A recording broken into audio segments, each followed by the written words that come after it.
Whether you're sharing a conversation, a cubicle, a carpool, or a much-anticipated first kiss, you may have considered at one point the freshness of your breath. And if you've ever done a sniff test in your hand or searched your handbag for a mint, you know the fear is real. But did you also know it was invented?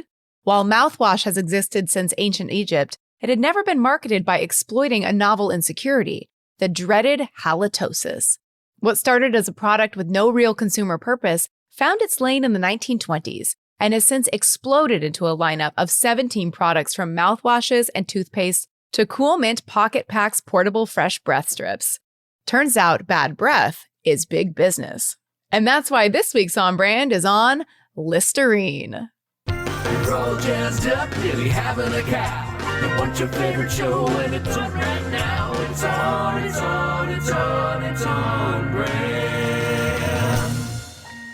Welcome to On Brand with Jon and Marisa. I'm Jon. I'm Marisa. Okay. I thought it was Tic Tac. I was like, what's the most famous mouth brand? It would be, I think Tic Tac. Listerine's definitely up there. You know, I had to go back to the medicine cabinet. It's been a minute. If it's not a foam or in salve, the an bathroom, ointment. a salve, a drip, a drop, a tool. Listerine, interesting. And okay, I'm already working on slogans for them. Okay. Listerine, this is your breath smells interesting. That's the Listerine.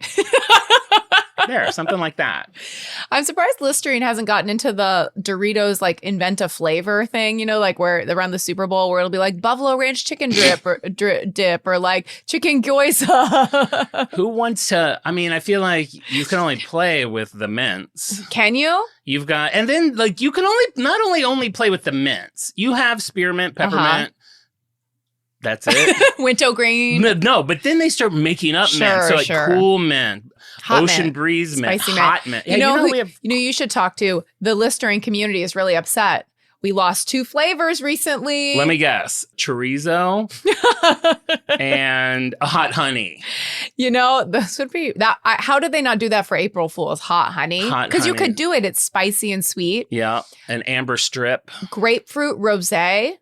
Is still available. Okay. People are mixed about it. You buy it on eBay. It's 4 times the price. You're not sure it's real. Expired 2 days ago. There was an orange one. Do you remember? The orange citrus one has been discontinued. They'll occasionally, every few years, they'll dip their toe in a citrus.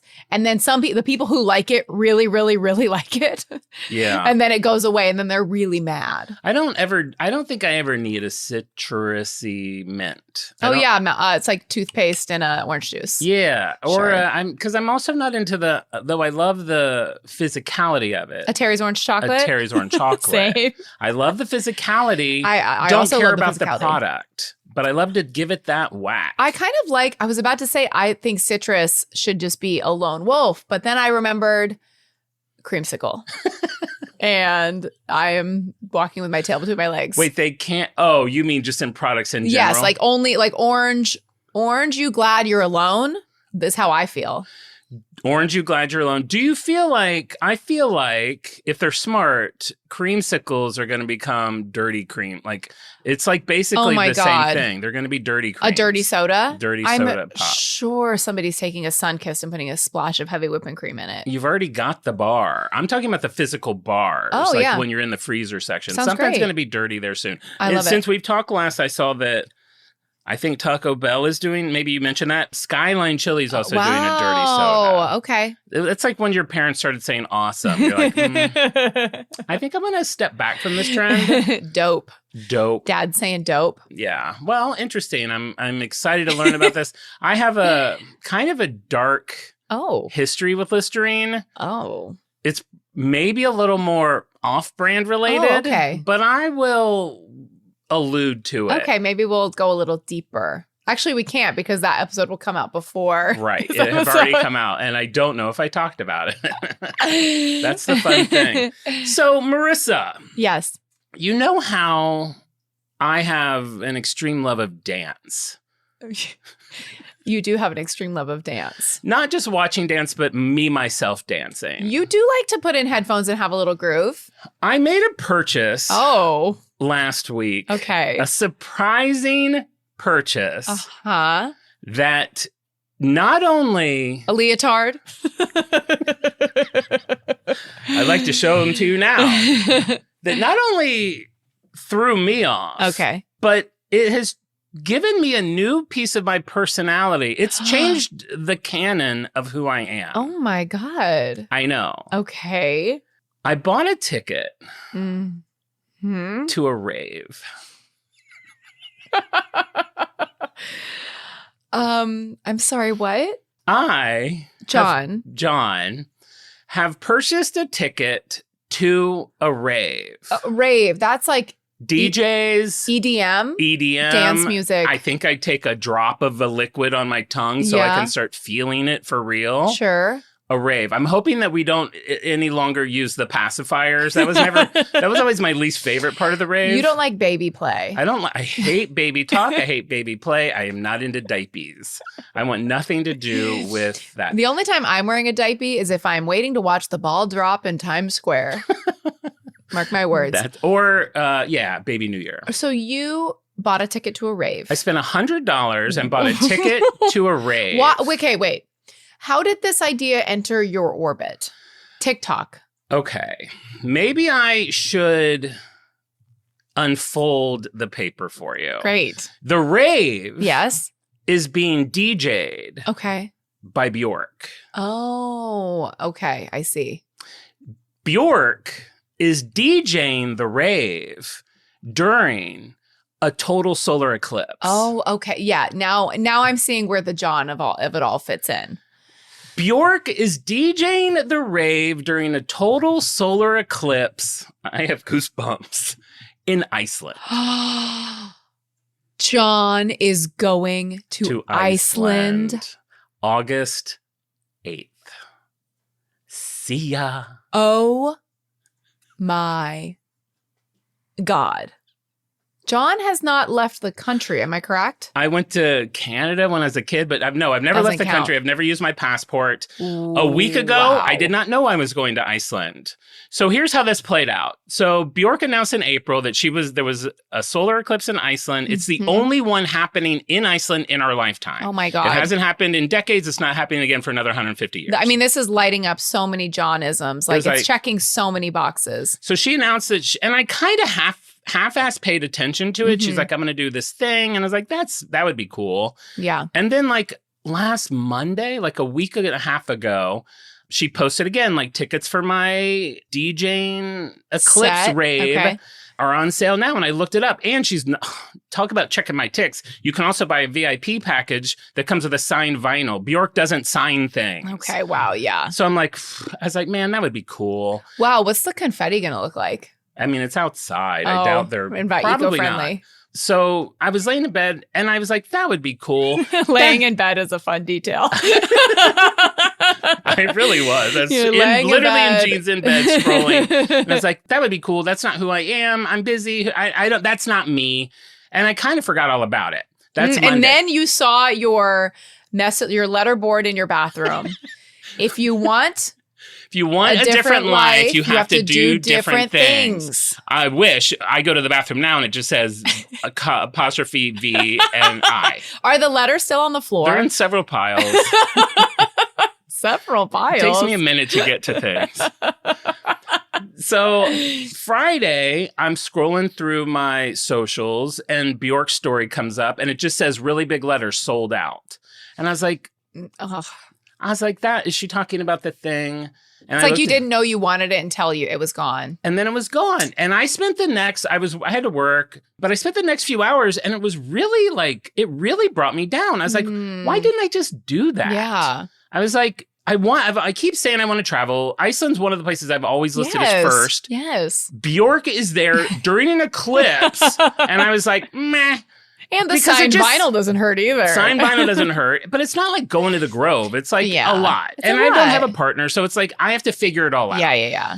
But in a way, that's kind of nice because you are like a free agent, which is kind of like a fun thing about traveling. The traveling loan I don't have a problem with. I hate having to figure out logistics. Sure. And when you're single, you pay twice as much for everything. It's hotels, everything. So I got really kind of down. And then I talked to my friend Christine and I was like, I'm feeling really blue about this and I don't know why. And I guess I was like, I think the life lesson is next time there's an eclipse in Iceland and Bjork is going to have a rave, just buy the ticket at least, because it's only $100. Even if I can't go, at least I have the option. And we got off the phone, and I don't know, I just randomly went to the ticket site. I pulled up, I tried to get one ticket, and one ticket popped up. And I was like, my heart started to race. And I was like, you just gave this speech about like, if not now, when, want a different life. So I threw it in my cart.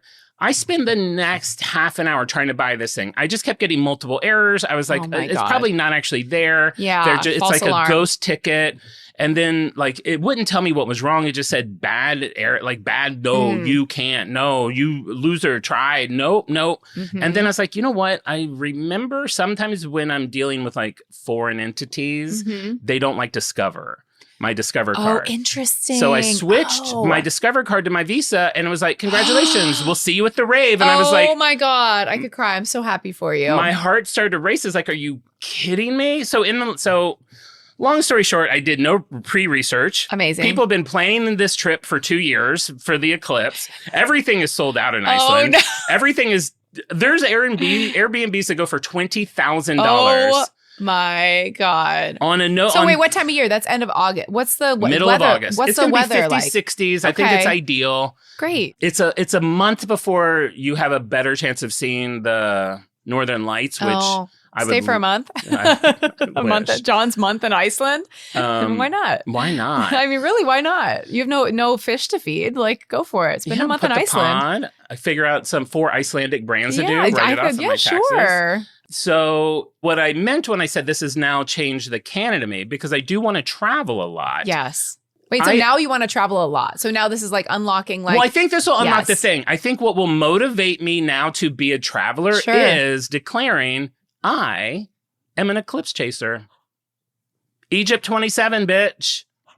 I'm just going out there. You only travel to where you can see the eclipse. It's perfect. I love that. Because they never bounce. They're always in different spots. You know also what it is? You know how I always like plan like where we're going, and I'm like, if we're going to Big Bear, we're going to like, it's like God is, the universe is planning where you're going. And like, that is where it's like, John, we're going to Egypt. And you're like, oh, Egypt. And you're like, yes, it's Egypt, bitch. Buy a ticket. The only thing I realize is what sucks is being an eclipse chaser, because this is my second one. I went to an eclipse 2 years ago. Everything's 10 times more expensive during the eclipse. Yeah. Of course. Like, you have to plan years in advance. You could see Egypt like a week later, and it would be for like $15. And then I go and they're like, when 100th the price. Can you sign this loan? So it might not be practical to be an eclipse chaser, but seeing that eclipse was incredible. Fun. I've been looking at a lot. Now I'm kind of in it. What sucks, the reason I was late today is because I was trying to book my flight. I now have an Airbnb. Oh, where'd you find? I found, it's super simple. I think it said new. I think this lady is doing what we will probably do during the Olympics. She's like, everyone's coming.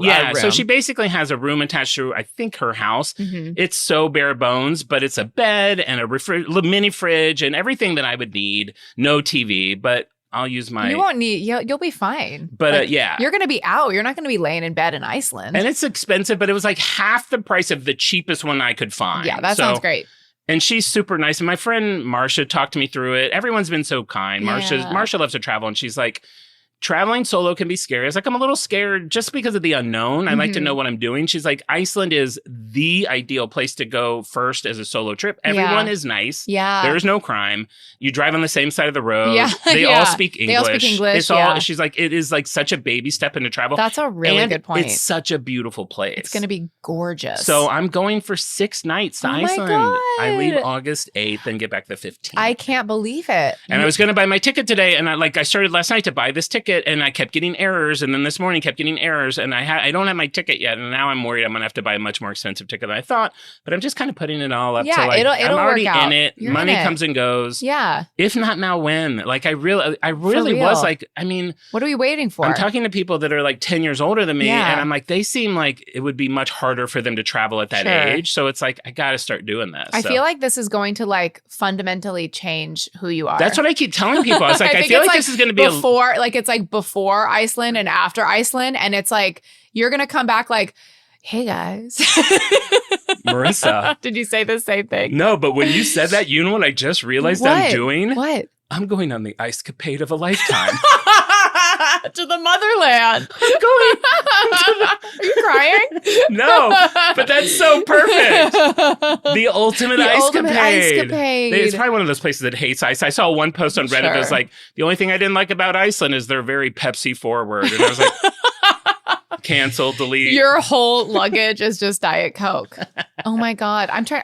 What is Icelandic food? Is that like little like hot dogs? Well, Al went to Iceland, so he can tell you about some places to go. If you're in Reykjavik, that's like the capital, right? I'm in the center of Reykjavik. I'm like in the center of town, so I can walk. Just walk everywhere. I can walk everywhere. I'm hoping that there's going to be 1 million Eclipse and Bjork fans there. So like I would like a couple of days to go out and see a volcano and waterfalls and all that stuff and the Blue Lagoon. Yes. And all those Don't things. dip your hair in the Blue Lagoon. What does it turn? It like ruins your hair for months. Oh, really? Yeah. People want to like dunk into it. Apparently, like the minerals that are like, I saw something that was like, I went to the Blue Lagoon 4 years ago and my hair is still not the same. Maybe they brought back like a rare bug. I don't know. I don't know anything about the Blue Lagoon. I've seen posts of people are like, I have a 4-hour layover in Iceland. Do I have time to run to the Blue Lagoon? That's like me at the Ford Museum. Yeah. I have 10 minutes. Can I see it all? I haven't decided if I'm going to rent a car. That'll be my last decision. I feel like I should. Do they have good public transportation there? No, they don't have Ubers. They don't have Lyfts. And everyone just keeps saying taxis are notoriously expensive. Bike? I don't know. Is it like a bike place, like Amsterdam? For around town, everything I think is so far. Like if you want to go to like a waterfall, you go. Yeah. The thing is, I don't think that driving would be scary because I don't think it's like it's not congested freeways. You're basically on like a country road to like wherever you're going. Well, you like to kind of be a free agent too. I feel like you might not want to be dependent on like, oh yeah, we have a bus that's taking like 30 people and it leaves in 2 hours. You might want to have like the freedom. I know. The only day that I'm a little panicked about is Eclipse Day. I have to be at the rave by 3. That sentence, I have to be at the rave. I gotta be at the rave. Bjork wants us at the rave by 3:30. And it's a daytime rave. It starts at, well, the eclipse is at like 5:30. Okay. So after that, it will get and it dark. goes it says rave from eclipse until late at night. Okay, cool. So I'm going to be tired on the 13th. My God. With Bjork and her crazy outfit. This. Everyone is giving warning. There is a very good chance it'll be too cloudy to see the eclipse. Oh, well. It's a thing with Iceland, but they're like, you're here for the experience. Yeah, it'll be cool. And you'll be surrounded by like Bjork fans. I know. So like it'll be really fun. Totality is only 1 minute and 4 seconds too. It is such a small. Oh my God. That's the thrill of being an eclipse chaser. Is like you put in so much effort for such a small amount of time. I guess it's similar to making love. So much effort. The courting, the dates. Dinner. The opera. Using Listerine so it's okay to kiss. Oh, good segue. Okay, I brought it back. Wow. Well, there you go. This will be an ongoing thing. I'll let you know how the flights go. I'm thrilled. Wait. I'm like scared, but thrilled. I'm so excited for you. That's going to be so fun. I know. And yeah, like what a good like first go at it. I know. I'm scared of Egypt, not going to lie. I feel like Egypt's going to be one of those things where I fall for the like, if someone drops a wallet, don't pick it up and hand it to them because all of a sudden I'm like in like pottery slavery. When you said fall, I thought fall like not being tricked, like you'll fall down a pyramid. Like you're at the top and then you're like, honey, oh no, I'm only going to be at the top of a pyramid if they've added an escalator because I am not climbing those steps. That's fair. That's fair. All right, Shall we talk about mouthwash? I am a little what's the word? Dry in the mouth? Dry in the gills? There's probably a more fun word. Do you use Listerine? Has it ever graced your cabinet? Listerine is intense. It is the most intense of the mouthwashes. And here's what I was talking about earlier. I will just allude to it. Right. I kept for years a bottle of Listerine in the bathroom. I grew up in a world where we were very fearful of STDs. Okay. One in particular. The big one. The big, yes, the big. You can say AIDS. I don't think we need to bleep that. This isn't an AIDS show. No, but I was just terrified of getting things. I think people can imagine what you would do with the. So anytime I would hook up with someone, I would drink Listerine. Swallow. And you're going to tell me that's bad. But in my head, I was like, well, that takes care of that. I know it was delusional. Yeah, it was just like a weird It was like young a placebo like, I'm okay. You're going to be okay. But that's what I did. That's my association with Listerine. And it was almost like some weird punishment for like for your sinning. sins. Like it was drinking Listerine That sucks. sounds horrible. It was horrible. You're not supposed to drink it. And I was looking, I like to like look on Reddit to see like what people are talking about, you know, boots on the ground, man on the street, in with the people about the brand. There was somebody who was like, it was so gross. Every time I use Listerine, I spit these out. And it was like pieces of skin. Like, so it was just like someone's bathroom counter with like shredded, like looks like in like cheek it's like lining. Cheek lining. Oh, yes. and And they were like, every time I use it, like I spit these out. And people are like, don't. She should post that on the Trader Joe's Busy Moms. Like, what are we using these for? Cheek strips? Cheeks. It's that Another person posted in the Busy Moms about the spines in the salmon. I saw a video literally. By the way, I can't remember if that was on off-brand. Salmon spines. If it wasn't on here, when you buy cans of salmon, a lot of times there's spines in them, and a lot of people enjoy them, and other people like me are terrified by them. I saw a video the other day that was like recipes from the 50s, salmon patties, and they're like, open your can of salmon and discard the spines if you want. If you want. But it was like so like nonchalant about it. And because like there's some kid in the family that's like, save the spines for me. Well, that's what all those moms that are like, it feels a little Stepford Wives. Are like, the spines are the best part. The spines give me power. The spines are how I wrangle my busy children and please my husband. Karen number 1, we trace it all the way back to salmon spines. Ew. Well, on that note, let's hear about mouthwash. Okay. Let's cleanse our palates with some minty freshness. So the earliest known recipes date back to ancient Egypt. So we're going all the way back to 1550 BC. Love it. So that would be like wine and herbs and plant extracts. And of course, we're reading about it on a papyrus roll. I'm doing my hieroglyphics. Like, give me a minute. I got to finish this onk. I don't love an onk as like I've never symbol. loved an onk either, and we're going to get struck down. But onks, yeah, they're not my favorite. I don't also think the word onk. Onk. It like accesses a different part of my throat that like makes me feel like I need to go to the doctor. I've definitely used that part of my throat. The onk? The onk. I know you have. Ancient Indian Ayurvedic medicine uses oil pulling. Have you heard of this? It's like people did that. Have I heard of this? You're saying this like this is like in your back pocket. Well, no, this has had a resurgence in like the crunchy community in the past like 10 years or so. Oil pulling, which is where you swish coconut oil in your mouth. And people claim that is like more effective than toothpaste. So I'm curious if any of our listeners have ever tried it. I tried it in like 2013. You like put a tablespoon of coconut oil in your mouth and you like swish it around. You have to swish it around for something like 10 minutes. God, people have been... And they say like when you spit out all your cavities. People have been pushing coconut oil for so long. You're not buying it? Things. Okay.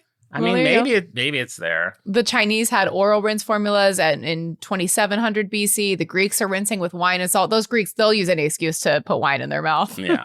I think, you know what I think would make my breath taste better? Some wine. Can't hurt. Yeah. The Romans took things in a different direction. I love that. So the most popular mouthwash in ancient Rome was Portuguese urine. So Portuguese urine is human urine collected in large terracotta pots placed on street corners throughout cities for that purpose. So people take a whiz and you use that as mouthwash. It seems warm. We're definitely pre-ice and pre-fridge. But you think it'd be better if it was ice cold? If I had to drink pee, I'd prefer it to be probably cold. Oh, so urine contains ammonia, which genuinely does disinfect and whiten. And so they would use it for like laundering their togas and their tanning leather. So they're thinking like, well, let's use it for teeth too. So aged urine, fine aged urine, swish. Turns out has higher ammonia concentration. So they shipped it from Portugal rather than collecting it locally. They're like they thought that was better. They were importing pee. The practice was so widespread and commercially significant that the Emperor Nero imposed a formal tax on the urine trade.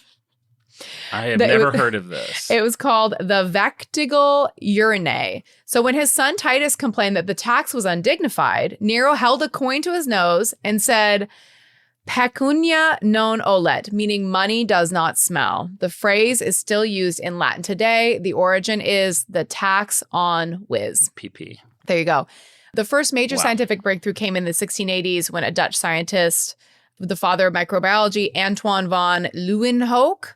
He used a self-built microscope to examine scrapings from his own teeth and became the first person to observe living bacteria on his teeth. So that's fun. A little scrape, peek, notice that things are wiggling and that alcohol kills the wiggling thing. So it was the first, I guess, founding principle of modern mouthwash, the killing of bacteria in the mouth. It seems like that would be kind of freaky back in the day to like look at your tooth scan and see a bunch of wiggly wogglies. They would probably think they were like spirits, like from like being impure. Yeah. Right? And that was a long time ago. Yeah. Okay. So nobody made money selling mouthwash at that point. That was just kind of like, he just used alcohol. He didn't commercialize this, but he was the first person in history to gargle alcohol to kill bacteria in the mouth. Okay. So now let's talk about a man named Joseph Lister. Where could this be going? Sounds familiar. So he was a Scottish surgeon, and he was in 1865 trying to figure out why his patients kept dying after surgery. So the operations are going fine. The problem is that afterwards, post-operative infection is killing more patients than the operations themselves. We've talked about this before, various other salves and balms episodes, I feel like, about the sanitation in operating rooms and how it was bad and people were getting sick and dying of sepsis and things like that. Surgeons were wearing regular clothes. They'd like wipe a scalpel on their dirty old apron and got into somebody. Joseph Lister was doing some research that invisible organisms cause infection, and it was still kind of contested at that time. So he was applying Louis Pasteur's germ theory and started sterilizing his instruments with carbolic acid and dressing wounds with carbolic acid, cleaning the surgical field. He would like pump it into the air to kind of cleanse the air. And his mortality in his ward fell from 45% to 15%, which 45%, that's pretty bad. If you have a 50% chance of dying in surgery, down to 15%, I guess that's an improvement. This is by 1869. So he is one of the most important figures in the history of medicine.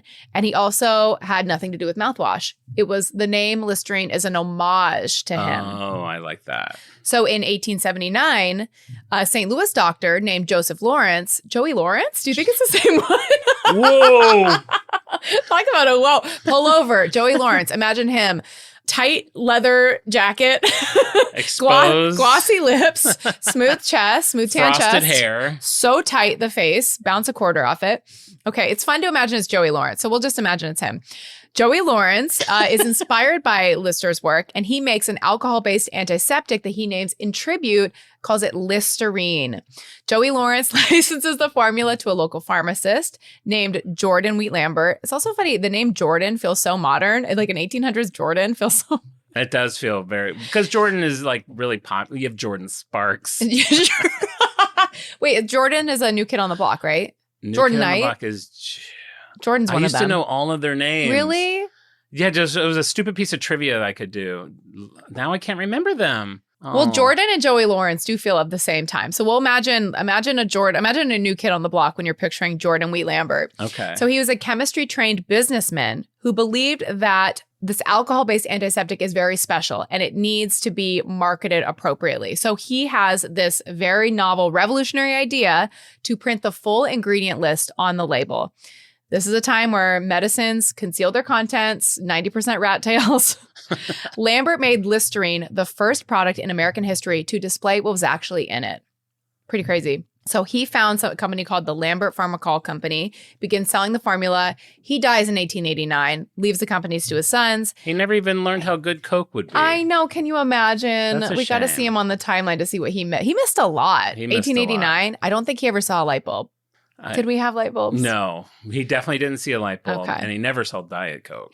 He was clip-clopping his way back to the milk farm. He didn't even know about Titanic. No. Wow. No, it was he had a very sad life. Sad life. He leaves the company to his sons and gives them this product, this Listerine, which is, it works, it kills bacteria, it's effective, it's respected in like the medical community, but it doesn't have like a really clear consumer purpose. People aren't really sure what to do with it. Listerine almost looks like, one, I hate their bottle design. I don't know if it's changed. It's very like, it's like a barbell. It's kind of skinny in the middle and has like octagons on the top and bottom. That's a fun game. Try to draw a bottle of Listerine from memory.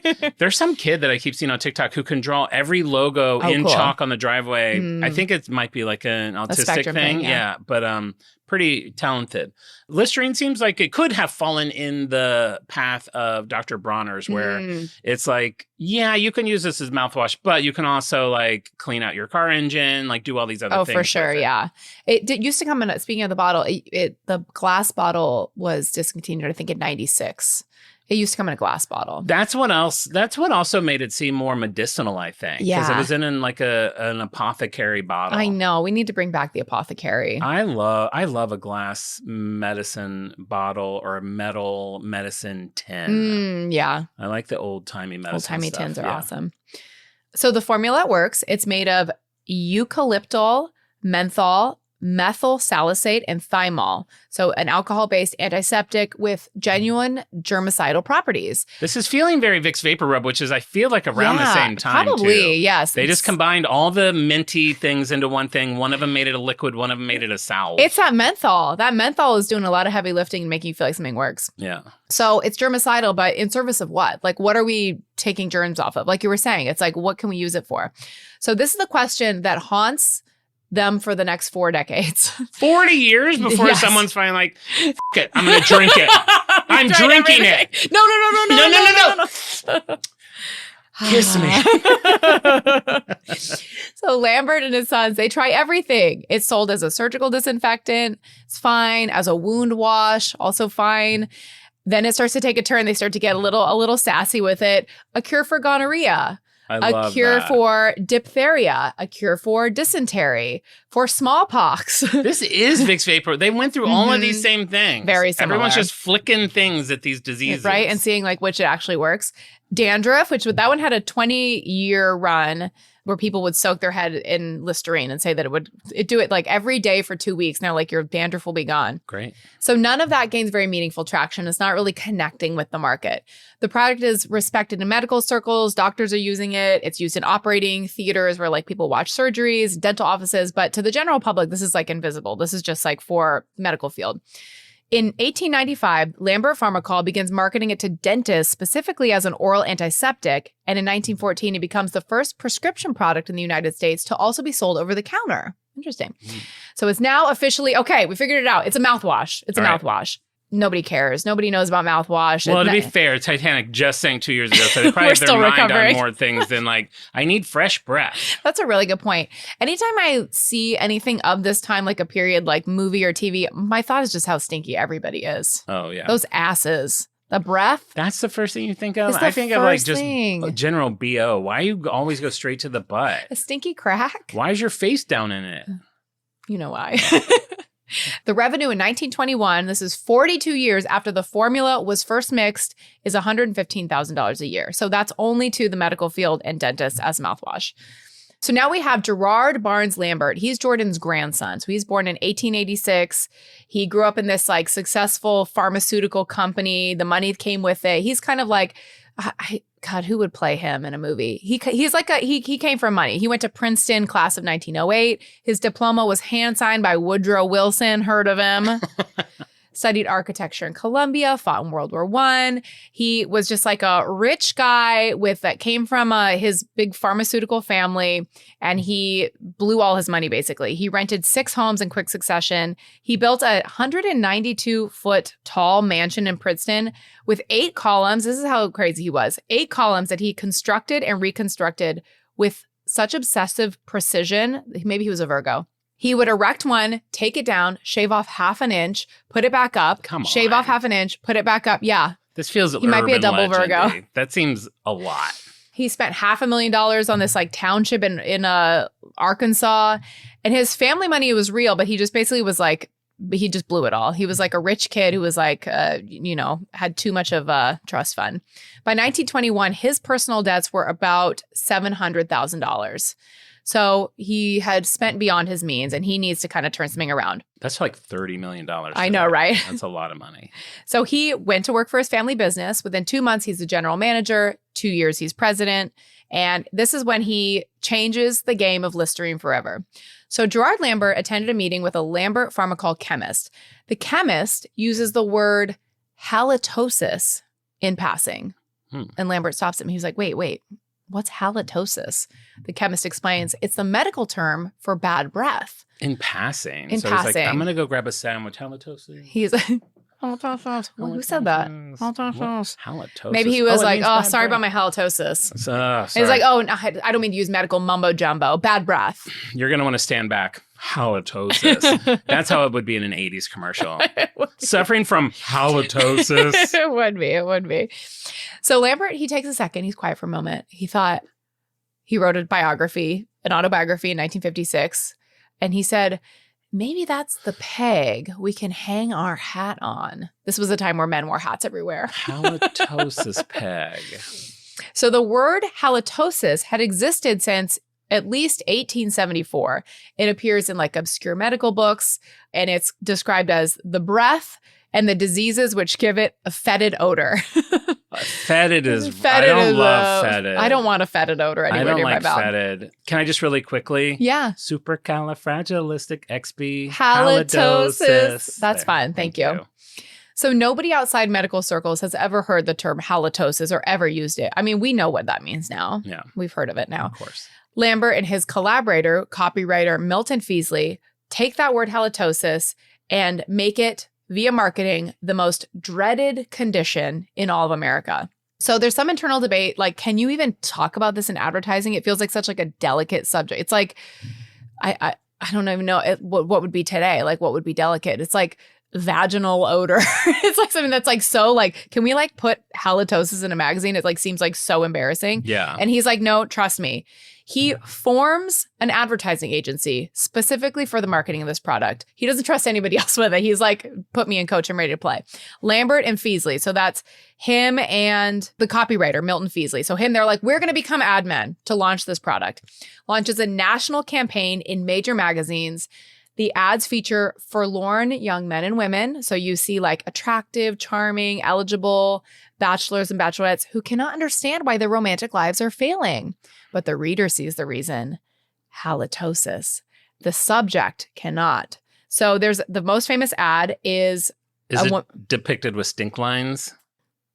It's more subtle than that. Oh, okay. Because this is the thing. They're telling you that there is this disease that you might have that you don't even know that you have. And it's making you single. Fear. It says not even your closest friends will tell you. Wow. So this was their most famous ad. It has Edna. Edna has everything going for her. She's beautiful. She's charming. She's smart. She's approaching her tragic 30th birthday, still unmarried. The headline: often a bridesmaid, never a bride. The origin of the phrase, always a bridesmaid, never a bride, is from Listerine? It's from Listerine. Babe, you got to tell people to pull over for this stuff. Pull over. If not now, when? When they saw it was a Listerine ad, they've been on the shoulder of the highway since you said you were going to Iceland. Modern day Santa, Coca-Cola, bride, Listerine. Isn't that wild? That's like in like the canon vernacular of American language. Always a bridesmaid, never. It was often a bridesmaid, never a bride. I always think of it as always a bridesmaid, never a bride. I mean, it's the reason why we have 27 Dresses, the movie. Of course. We owe it. We owe them everything. You know what I would have done if I was the ad man? What? I would have invented the first scratch and sniffy, like a bad breath scratch and sniff. That would have been brilliant. And then people would still be searching for them. That would be such a collector's item. Like, does it still got its stank? And you're like, oh, stank is the eBay listing, faint stank. Faint stank. $20. Preserved in a plastic bag to preserve stank. Wait till you open that bag. You're going to get a bit. That's the initial rush of the stank. So other ads that hit the same note as the one with Edna, the most famous one with the bridesmaid. One shows a young boy deliberately turning away from his smiling mother. The headline is, "Are you unpopular with your own children? Don't fool yourself. Since halitosis never announces itself to the victim, you simply cannot know when you have it." These rascals back then. I mean, they still do it today. Everything's about fear. You're trying to scare people to buy your product. Yes. And but just saying like, you can't trust yourself. You can't trust your friends. The only solution is to buy the product. That's the only way you'll know. Wow.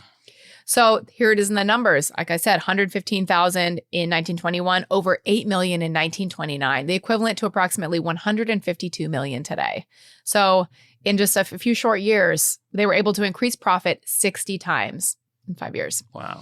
So Lambert Pharmacol becomes the third largest print advertiser in America. So they invented the phrase, often a bridesmaid, never a bride. They invented a condition, halitosis, that we now still today, even if you don't use Listerine, you live in fear of. You never hear anyone say that term didn't really stick. But the idea of just like bad breath. Bad breath, yeah. Bad breath. I mean, bad breath would have been like too like, it's like how like Lucy couldn't say pregnant on the show.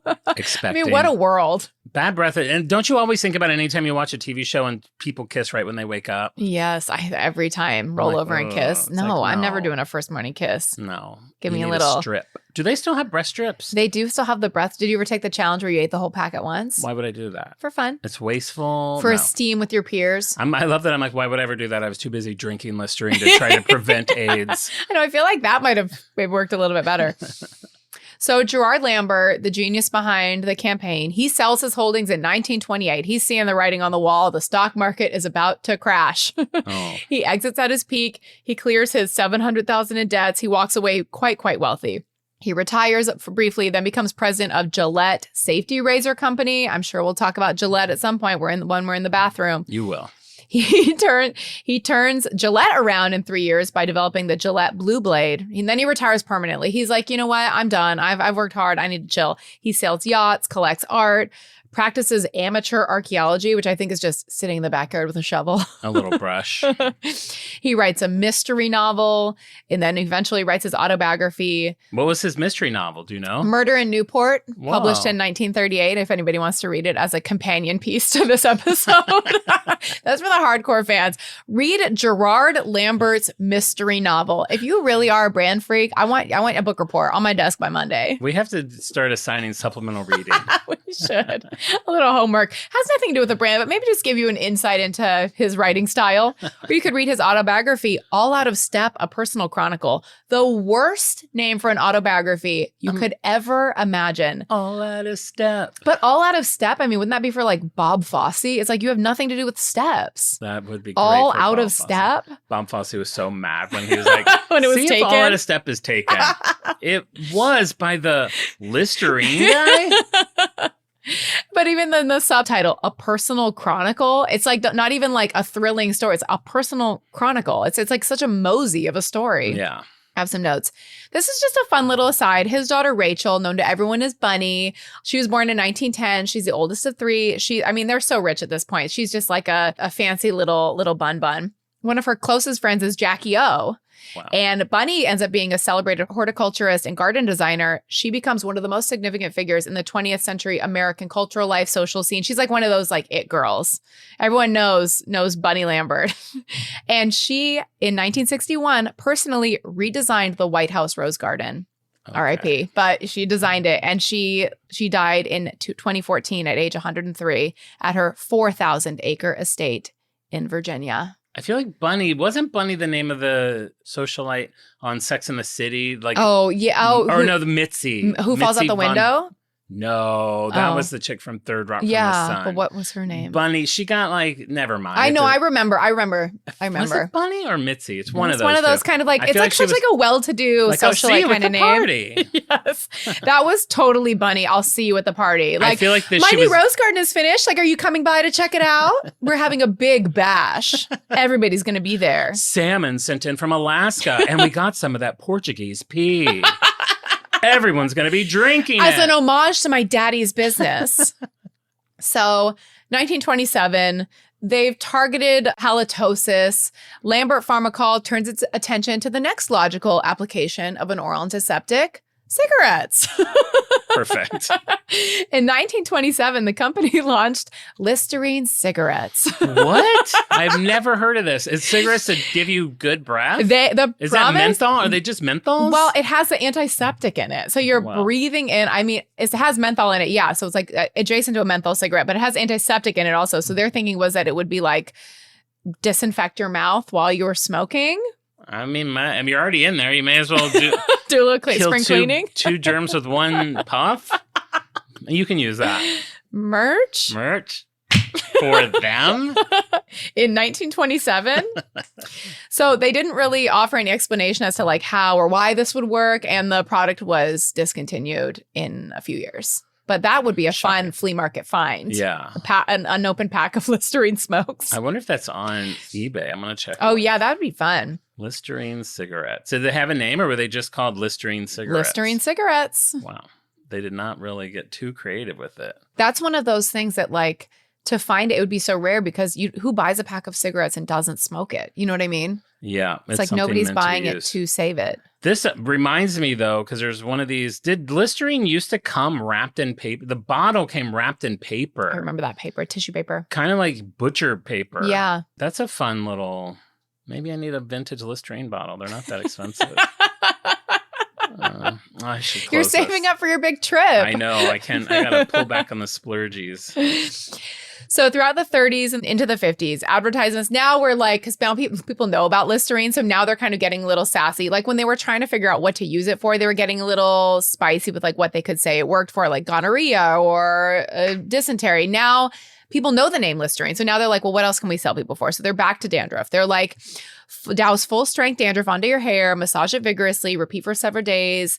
But of course, it does not cure dandruff. They're getting a little loosey-goosey with what they're claiming it can do. And if they're just using the same product, I need things to be tweaked. You don't want a minty head? I don't want the same thing I'm putting in my mouth on my head. Oh, you don't? I want like it to be more of a cream or something. That's very Dr. Bronner's, though. It's like tip to tail. You could probably brush your teeth with Dr. Bronner's. And I don't love Dr. Bronner's. I'm not washing my car with it and then like brushing my teeth with it. But you could. I could. But you could. Separately, from 1921 all the way until the mid-70s, Listerine is marketed as both a remedy for and preventative against colds and sore throats. So for more than 50 years, not drinking it, you were going a little off label with that. Yeah. But for more than 50 years, people thought gargling Listerine would either prevent or cure you when you were sick. The FTC. It's the same philosophy, though. We think we're just killing the germs in our body. You were just going further down. I had to coat the throat. Yeah, you did. Something. The Federal Trade Commission ruled in 1976 that these claims, they're misleading. They have no efficacy. You're not allowed to tell people that just your potion alleviates cold or sore throat symptoms. Can you prove that it doesn't? Do you have a sore throat? Well, good point. There, see? There you go. It worked. See, it worked. So they were ordered in their next $10 million worth of Listerine ads to have a specific corrective statement that said Listerine will not help prevent colds or sore throats or lessen their severity. Then all the way back to the court, the FTC says, no, you have to say contrary to prior advertising. So you have to like make amends for like your previous mistakes. You can't just be like, oops, did we say that it prevents colds? That's on you. They're like, no, you have to say it. We lied. We made a mistake. We were wrong. We were wrong. So they had to make it right in the public. There might still be people who are like, as folk remedies, are still like, nope, I still do it. I swear it works. Because there's always things like that with health stuff. Similarly, during the early weeks of COVID, social media posts were circulating claiming that gargling Listerine would kill or prevent COVID. And that claim spread rapidly. The FDA issued guidance clarifying that no mouthwash has been proven to treat COVID or any other respiratory illness. Listerine had to issue a statement saying that there's been no evidence in any of their clinical conclusions say that it will work. But it's one of those things where like the public knowledge, people think like they have like a secret, like a home remedy. So I'm sure there's still people who use that. It makes me feel a lot less crazy doing what I did. Apparently everyone did it for everything that came along. And they told people that it worked. Yeah. So maybe it was tell people that past life. I was like, I know this is stupid, but better than nothing. If that guy on Reddit was spitting out like pieces of his mouth, God, what were you spitting out, man? Lambert Pharmacol has emerged with Warner Hudnut in 1955. They become Warner Lambert. They get acquired by Pfizer in 2000. It's the largest pharmaceutical merger in history, $90 billion. Goes to Johnson & Johnson, 2026. 2023, it lands at Kenvue, which is Johnson & Johnson's like subsidiary health spinoff. So it has survived a lot. This company has been around and back again, throwing everything at the wall, seeing what sticks, finally landing on mouthwash for halitosis, an invented problem. The formula is unchanged since 1879. Still eucalyptol, menthol, methyl salicylate, and thymol, exactly as Joey Lawrence mixed it in his St. Louis lab. Oh, it's 1994. It switched to plastic. It was in a glass bottle for 115 years. The formula. The formula stayed unchanged until it became plastic in 1994. I mean, remember like Subway bread has like yoga mats in it? It's like, aren't we all eating plastic these days? If you think about it, though, $5 is pretty cheap for a yoga mat. You roll up to yoga class with a foot long. You're like, what? It doesn't work both ways? I can eat a yoga mat, but I can't do yoga on a sandwich. Anyway, let's get to it, girls. Where's my goat? Downward dog. You only do goat yoga? I only do Subway goat yoga. Those goats would really like your yoga mat. They would really enjoy chomping Your yoga mat that. would not be there for long. Once for a $5 Christmas gift, I wrapped up a $5 footlong from Subway. That's really fun. It was a big hit. I bet. Big laugh. Yeah. We talked a little bit about how people maybe go off label to use it for, post-coital cleansing or getting rid of a common cold. The most persistent off-label use for it in the American folk alternative health community is the Listerine foot soak. So you do half yellow Listerine and white vinegar, and you soak for 45 to 60 minutes. And it cures toenail fungus, athlete's foot, removes dead skin. This has been circulating online since like 2005. It does make sense that, like, of course, any place you have like bacteria, menthol, thymol have antifungal properties. Obviously, nobody's studied this. There hasn't been like a clinical test on the 60-minute foot soak. Yeah. But I think, why not try it? That seems like a relatively safe way to mess around with Listerine. It seems like it's kind of a lot of Listerine, though. It's not the cheapest. It's not the cheapest. A 2010 social media analysis found toenail fungus was the second most discussed Listerine benefit. So if you have a toenail fungus, you can't easily make it to urgent care or doctor, it doesn't hurt you to try the Listerine trick. Some people use it as a mosquito repellent, acne treatment, household disinfectant. So there's lots of ways you can tinker around with Listerine in your home. It's too much. I don't like all these things. You like different products for different things. I just don't even like Listerine anymore. Now I have such a negative association with it. Oh, yeah. Like drinking it. It's like yeah. gives me a gag reflex. I wouldn't use it if I had drank it before. Now I use Act. I love Act cinnamon mouthwash. I was gonna say cinnamon mouthwash is the kind we never really use. I feel like you're either like a mouthwash person. In the same way you're like either a cottage cheese person or not. You're either a mouthwash person or not. I'm not a mouthwash person, but as a kid, we had the cinnamon. Was that Act where you would squeeze the bottle and it would fills up the shot glass? It was the best. Was that Act? Yes. Oh my God. And it still does that. That's why I love it. Yes. That's really cool. I mean, I have it. I don't use it regularly, but I always have it on hand. You are a cinnamon queen. It's harder to find it. I feel like cinnamon went away in a lot of tooth care and moved into like the 90 kinds of government mints. There's they had a cinnamint in Listerine and it was discontinued and people were really upset about that. I had the cinnamon. I remember getting it because I was so excited there was a cinnamon version. Here's a little bit of a Hazinga class action lawsuit in 2024 filed in California federal court against Kenvue and Johnson & Johnson. So they were like, you know what else you can use it for? Eye drops. Your eyeball falls out. Picture on Reddit. Is this normal? Every time I use it, an eyeball falls out. I've used it one time. Pile of cheek skins and 2 eyeballs. A Journal of Medical Microbiology study of 59 men found that 3 months of daily Listerine Cool Mint use increases 2 bacteria linked to colorectal, oral, esophageal, pancreatic, and breast cancers. Boo! All I heard was rectal. A colorectal surgeon's TikTok explaining the findings goes viral, and then the lawsuit argues that Listerine claims to kill 99% of germs, but actually proliferates cancer-associated bacteria. So Kenvue, they denied any causal link with this, but 59 men were part of the study, and the lawsuit is pending, and the TikTok has millions of views. So it's possible that the public persona via social media has shifted because, of course, it's like that feels like intense to be doing that like daily. It's like antibiotics, like you're removing all like the good bacteria. It's like you need like a probiotic for your mouth. Yeah. So I swish yogurt every morning for that reason. I make a yogurt Listerine smoothie.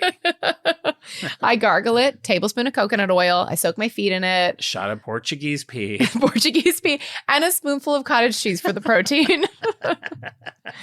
So they have 17 products now, as I mentioned in the opening. They're essentially all mint. They're all mint. They're all going to be mint. Cool mint, Arctic mint. Ohio Mint? Ohio Mint, why not? I mean, not? the original is the classic yellow formula, which is still minty. It's been unchanged. Cool Yellow, Mint. was that inspired by the Portuguese pea? Should be. That's fun fact that no one knows. Cool Mint, Fresh Burst, Total Care, Ultra Cream, Zero, Soft Mint, Naturals, Clinical Solutions, Whitening, and then, of course, the pocket packs. They're all corporate words. They are. They're like fake. What are they? And then they have, toothpaste, and they're everything in the tooth oral care aisle now. Yeah. Listerine's everywhere. Listerine is not going anywhere anytime soon. Wait, Listerine is everywhere. It's on your teeth. It's in your hair. I mean, really got to figure out some of these things for them. I need a meeting with Listerine. Oh my God. I love that. I know. I could see it in your face. It's actually really good. I was like literally Listerine lit is up. everywhere. On your teeth and in your hair. Okay. On your car and on your feet. Listerine, it can't be beat. Oh my God. Sharks, give us a check. After all you've heard about Listerine, we've made it to ancient Egypt, where you will go one day in a couple years. 2 years, man. That eclipse is coming up right on you. When you're a chaser, it's like, my friend's like, that's a slow chase. It's like, well, you're not actually. You're not walking to Egypt. But you know about it so far in advance. Are you in like a subreddit? What is the community? Not yet, but I will. I'll start one. I'll be in it. You came in with a box, and it made me think that, like, when you said I'm into dance and I bought something, I thought it was going to be like ballet slippers. You bought 2 ballet slippers. Talk about a weird shoe. I had to buy ballet slippers once for a prop for a movie. One, you're in that world all of a sudden. You're in a dance outfit store. Very niche. And ballerina shoes are weird. They're like, the tips of them are like hooves. They're like clip wood. Clip clop. Talk about clip clop. Clip clop. You have to be able to literally walk on your toes. Yeah. Very weird. No, I mean, I'm not insulting them. Good luck to everyone. We support the ballerina community. We support Dan. I do have a lot. I'm going to a rave in August. What do you want?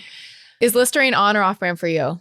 I'll say it's on brand for me just because it survived. It seems like it does good. I think they're trying too hard. Just stay in your lane. Quit trying to figure out more things. We need 3 mints: peppermint, spearmint, and wintergreen. And cinnamon. Okay, 4. We need 4. Need 4 spices. Love it. Yeah, on brand for me. I'm not raging, but sure, on brand for me. Good for you. Good for you. Live your truth. Live your truth, Listerine. What about you? I'm scared of Listerine. If I didn't fear it already, seeing like people's cheeks getting spit out is enough for me to not want to touch it with a 10-foot pole. I did use the pocket packs in high school.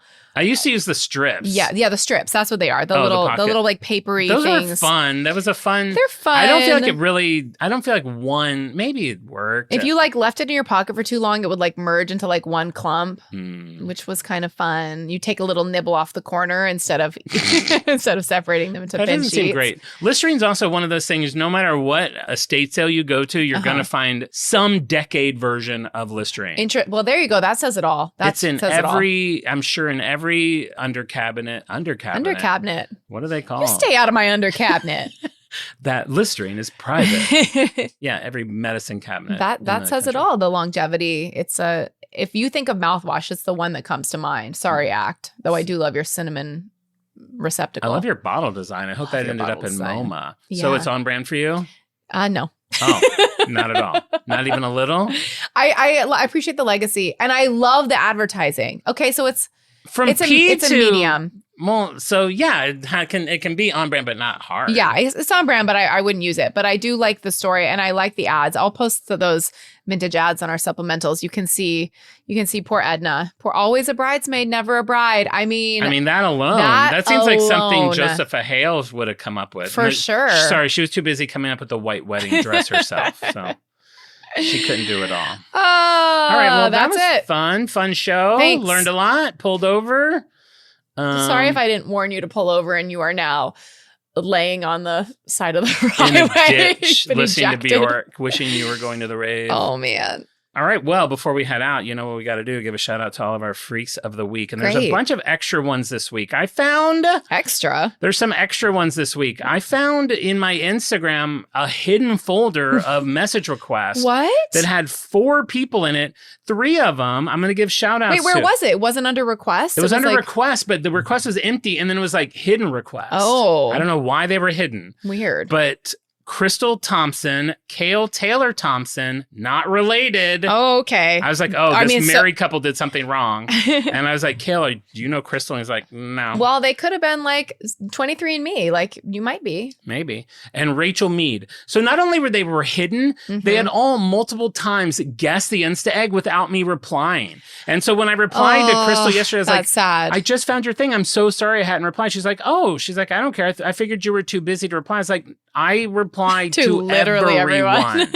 I was like, here's all the badges you missed. You did. Yes. Cute. I was like, so you all get just a shout out. Oh for my doing gosh. that. Yeah. Sorry about that. And then Tim Robichaud said, hey, if you happen to give me a shout out this week, which Tim, I wasn't. So I don't know why you thought I would, but I guess if you won the wheel. But there's a tricky way to get your name in there, Tim Robichaud. I just like your name because there's an X in it.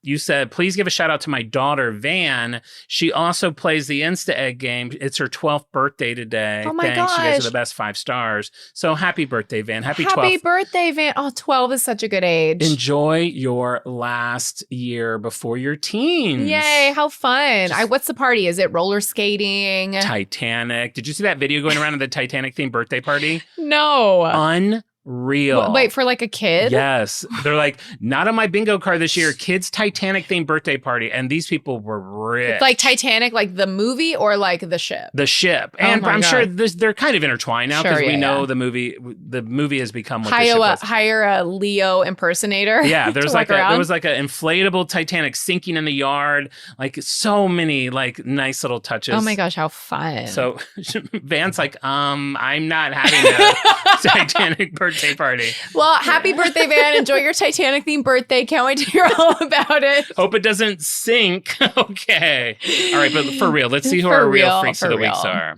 And if you don't know what it means to be a freak of the week, it's pretty easy to become one. All you have to do is check out our Instagram every Sunday, and on our story, I post a little puzzle. If you solve that puzzle, I'm going to send you a little freak badge and let you know you got it right, and I'm going to add your name to our Wheel of Freaks, which is growing every week. It's so many people out there, and I love it. Then I'm going to spin that wheel 5 times, and if you're lucky enough, you're going to be one of our 5 freaks of the week. And those people this week are Peter Russ. Congratulations, Peter. Jessica Searles. She told me how to... I wrote her last night. I was like, how do you say your last name? She's like, Searles. Gosh, she's like, I tried. Jessica Searles. Ryan Farrell, who... I don't even know why your name was in there, Ryan, because you always just give a joke answer, but I typed out your name and you won the wheel, so I'm just giving it to you. Like, for like Morton Salt, he'll be like, cocaine. I don't know if they're how'd gender. They make it on the wheel? I don't know because I'm tired when I'm typing out the list and I'm just going through it, and I typed out Ryan's name and then Ryan won. Funny. So I was like, wait, Ryan? Jokester Ryan? And then I had to go back. I was like, did Jokester Ryan do a real guess that week? And they were like, nope. And then I was like, wow, known prankster. You made it in. Known prankster, make it in. Karen Hulupka and Layla Gilman Reed. So thank you guys. Thanks for playing the egg. If you're not on Instagram, get on it and follow us and check out our story every Wednesday. We also post a bunch of fun posters that Marisa makes and supplemental material so you can see more about what we're talking, a little more in-depth behind the scenes of the show. So be sure to join our Instagram and also check out our YouTube and subscribe because it's absolutely free and it helps us out a lot. We've crossed the 800 barrier. I'm trying to get to 1,000. So check us out on YouTube. Let's say 1,000 before Iceland. 1,000 before Iceland. 1,000 before August 8th. We can do Iceland. We can do that easy. Send it to your friends and tell them to subscribe. And if you're not in our Patreon, get in there because you get a whole extra show every week of us just talking about you. You know what we do? We give a lot of shout outs to the listeners. Well, that's true. We read a lot. You guys get a lot of shout outs in there, but a little more loosey goosey on off brand. So join our Patreon. While we're giving shout outs, I'd like to shout out a lovely listener who left us a 5-star review on Apple Podcasts. We have EW Ryan says, great idea. People are always fascinated by brands and their stories. Thank you, EW. He thinks this is a good idea for our podcast. We appreciate that. There was a fake legend about Josiah Crew for a while, but it was a parody and ended in that's our story and we're sticking to it. J. Crew is also the only brand I know that has always had a physical manifestation in a human. First, quietly, Emmy Cinder Woods, then Jenna Lyons. I can't wait for more and to binge back episodes. Eddie Bauer? EW, you are on a ride and I love it. You have got a lot of catching up to do. Yes, we're so happy you're here. If you haven't left us a 5-star review on Apple Podcasts, please do. It boosts the show, boosts morale. We check it daily to see when we have a new one. So please do that if you haven't already. And check us out on Instagram at OnBrandThePod, TikTok at OnBrandThePodcast. Play John's Insta A game. Check out our supplementals. See Edna's stinky breath ad. And with that, we'll be back next week with an all-new episode. And remember, guys, we may go off topic, but you know what? We're always going to be on brand. Bye. Bye.